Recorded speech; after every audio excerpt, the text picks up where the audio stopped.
Since the launch of the 10 million signature collection drive across the country by the opposition leaders yesterday, questions have continued to linger on Kenya's mind on what will become of them, considering there is no electoral body in place yet that is constitutionally mandated to verify and act on the same. Right now we're looking at roadblocks put on the path of the Constitution. There is no IEBC commission in place. So the question is, are we going to have a referendum even if the 10 million signatures are collected?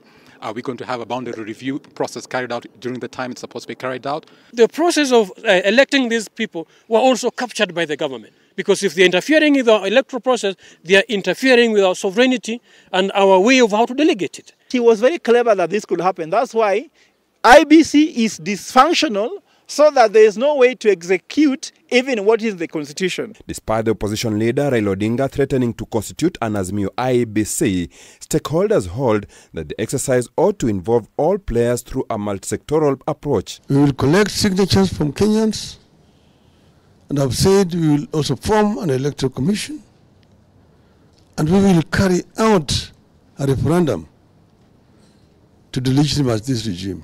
Kenya is a multi-party democracy. And as a multi-party democracy, we need a multi-sectoral approach.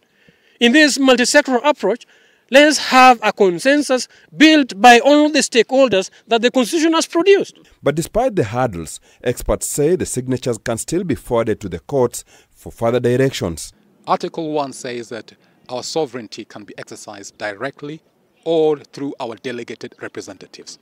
If our delegated representatives, for whatever reason, do not or cannot exercise our sovereignty, we take it upon ourselves as the people. The doctrine of necessity can be invoked in such critical circumstances to ensure that the will of the people is applied. We can take a petition to High Court to interpret if we have 10 million signatures and you have an illegitimate government in place that cannot listen to you. What do? They can say, well, we declare that we can have a snap election in this time around, and that will happen. And they can take it to Supreme Court, challenge it. If Supreme Court agrees, we do it. According to Isaac Olwocher, a constitutional expert, we have countries in Africa where this has been employed. If we go back to Nigeria, during the term of the presidency of Muhammad Musa Yar'Adua, and he was incapacitated, and nothing was moving as far as they laid down constitutional structures.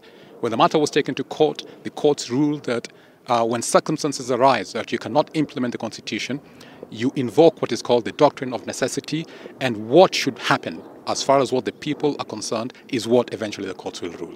All said and done, they say the continued delay in constituting the IEBC does not only pose a danger to electoral matters alone, but the limitation of boundaries as well, an exercise whose timelines are almost elapsing according to the Constitution. As it stands right now, the boundary delimitation, which is a mandate that is spelled out in the Constitution, a mandate to be conducted by IEBC, and actually its constitutional timeline is in our Constitution, which should be expiring in 2024 March. The signature collection drive is aimed at attaining a 10 million mark in a week's time.